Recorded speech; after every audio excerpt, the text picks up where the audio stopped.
মাছের কালিয়া আর মাছের কালিয়া, ট্যাংরার ঝাল।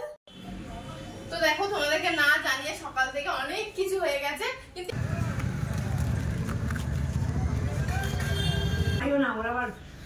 তো চলো এখানে আমার এসে গেছে হচ্ছে। Hello everyone, good afternoon. কেমন তোমরা? আজকে ভালো আছো? আমিও বেশ ভালো আছি। তো আজকে একটা স্পেশাল দিন। তো কি স্পেশাল, যার জন্য ব্লগটা শুরু করলাম সেটা চলো দেখাই। এখন দেখো আপাতত এখানে কিছু দেখতে পাচ্ছ? এই যে এত টেবিল ভরা তো আমাদের থাকে না ঘরে, তো বুঝতেই পারছো কিছু একটা ব্যাপার আছে যার জন্য এত টেবিল ভরা। তো চলো এবার গিয়ে তোমাদেরকে দেখাচ্ছি কেন। তো দেখো তোমাদেরকে না জানিয়ে সকাল থেকে অনেক কিছু হয়ে গেছে, কিন্তু এগুলো কিছুই আমি করিনি, আমার শাশুড়ি মা করেছে, যার জন্য আমি তোমাদের কিছু দেখাই।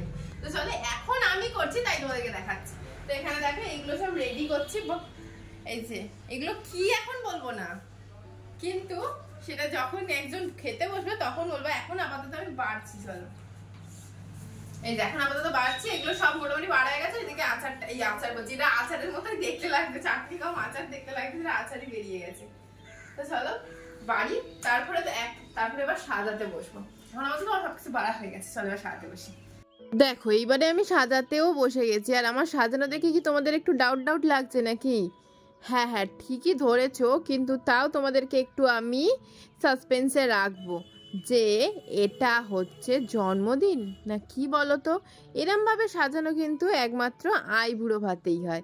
তো তোমরা ঠিক ধরেছো, আইবুড়ো ভাত আজকে। কিন্তু কার আইবুড়ো ভাত? আমার দেওরের নাকি? তাহলে আমার দেওরের বিয়েটা কি হয়েই যাচ্ছে, মানে এত তারা, নাকি অন্য কারোর বিয়ে? তো দেখো রেডি হয়ে গেছে, তারপর দেখো বসে। আমাকে কিন্তু বলেনি। হ্যাঁ হবে না, বুঝতে পারবে না। এ বাবা, এটা আমি কি করলাম? ইহি, তোমাদের কেমন বোকা বানালাম। হ্যাঁ হ্যাঁ, আমার দেওরের বিয়ে না, এটা একটা আমার ননদের বিয়ে, দুঃসম্পর্কের একজন ননদের বিয়ে। তারই আজকে আইবুড়ো ভাত আমাদের বাড়িতে হচ্ছে। তো আমি দেখেছো সাজিয়েছি এমন ভাবে যে ওর বসার জায়গাই হচ্ছিল না, তারপরে আবার দরজা টরজা খুলে সরিয়ে সারিয়ে আলটিমেটলি বসার জায়গা হলো। কারণ আমার বুদ্ধি বুঝতেই পারছো, মানে একেবারে যাকে বলে আপরাম পার, এরম টাইপেরই বুদ্ধি আমার হয়ে থাকে, যার জন্য আমার আর কি বলবো, কোনো কাজ করতেই আমার ভয় লাগে। তো তারপরে দেখো আমার শ্বশুর মশাই আশীর্বাদ করে নিল, আর এইবারে করবে আমার শাশুড়ি মা আশীর্বাদ। তো দেখো ধান দুল্প তুলে নিয়েছে, আর আমি দেখেছো খাবারটা কেমন মানে রেডি করেছি বা কেমন সাজিয়েছি সেটা তোমরা কমেন্ট করে জানাও, তাড়াতাড়ি কমেন্ট করো। আর আমার ননদকে কেমন লাগছে সেটাও কিন্তু তোমাদের বলতে হবে। আর এই দেখো আশীর্বাদের কিন্তু দক্ষিণাও পেয়ে গেল, আর এদিকে হচ্ছে আবার মা আশীর্বাদ দিচ্ছে। তো মাও আশীর্বাদ দিচ্ছে মানে দক্ষিণাও আবার পাবে।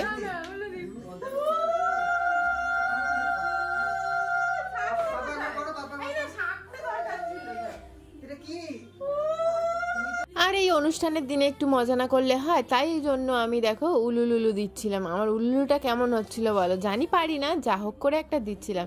তারপরে আমি এলো আমার বড় বড় আশীর্বাদ। ধরো আমি টাকাটা নিয়ে আসি। ভালো করে করবে।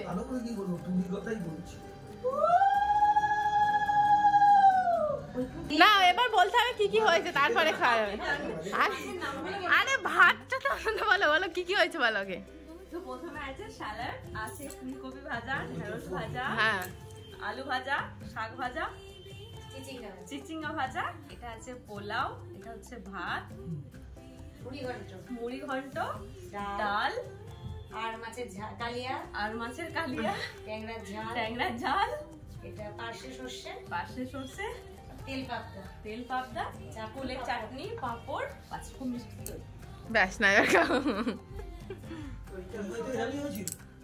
শুরু করে প্রথম দিয়ে দেখি আগে দাও।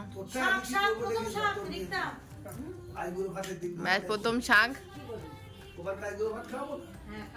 তো ও তো প্রথম শাক দিয়ে শুরু করলো, আর ও যেটা করলো ভালোই করলো, কারণ শাকই হচ্ছে শুভ জিনিস, শাকই কিন্তু প্রথম খেতে হয়। আর তোমরা যারা এটা জানো না তারা কিন্তু জেনে নাও। কি খাবে না বলছো? পোলাওটা খেতেই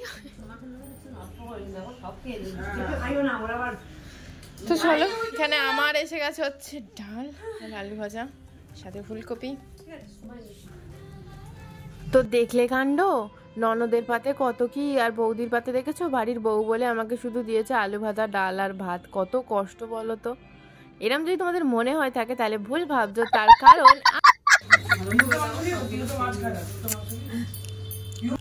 কোনটা বেশি ভালো লেগেছে? কোনটা খাইনি পাবদা পাবদা না ওকে পিউ পাবদা খাইনি এদিকে থালা খালি, এদিকে হচ্ছে আমি খাবো মাংস। হ্যাঁ, আমাদের জন্য হয়েছিল হচ্ছে পোলাও আর মাংস, যেহেতু আমি মাছ খেতে একদমই ভালোবাসি না, আর ও যেহেতু মাছ খেতে ভালোবাসে তাই জন্য ওর জন্য মাছই মাছ করা হয়েছিল। দেখেছিলে মাছে ভর্তি একেবারে। আবার নাকি ওদের নিয়মে নাকি চিকেন খেতে নেই আইবুড়ো ভাতে, তাই ও চিকেনও খায়নি, শুধু মাছই মাছ খেয়েছে। মানে যাকে বলে সোনায় সোহাগা, ও মাছ খেতেও ভালোবাসে আর ওই দিনকে মাছ খেতেও হয়। আর তারপরে দেখো বিকেলবেলা বেরিয়ে পড়েছিলাম দুজন মিলে একটু ফুচকা খেতে, কারণ ওরা আইবুড়ো ভাত খেয়ে দিয়ে চলে গেছিলো। তারপরে আমরা দুজন মিলে গেলাম সেই বড় ফুচকার দোকানে ফুচকা খেতে। তো দেখো বড় ফুচকা কাকু মেখেই চলেছে, আমার বর তো অধৈর্য হয়ে যাচ্ছিল। আর তোমাদেরকে দেখাই আজকে একটা নতুন জিনিস, এই দেখো এটাকে কি বলে জানো, এই যে জলটা বল বল হয়ে আছে এইটাকে বলে মিষ্টি জল। তো অনেকক্ষণ বাদে ওয়েট করার পর আমার বর এক পিস তো পেলোই ফুচকা, আর তারপরে আর এক পিস না পেতেই আমি চেয়ে বসলাম। আর যেই বলেছি বলতেই দেখো রেগে গিয়ে পুরো জলটাই আমার গায়ে কেরম ঢেলে দিল চালাকি করে। চলো এবারে ফুচকা খাওয়া শেষ, সব কিছু শেষ। তো চলো আজকের মতো ব্লগে খাই শেষ। ভালো লাগবে লাইক সাবস্ক্রাইব করবে। আজকে বাই।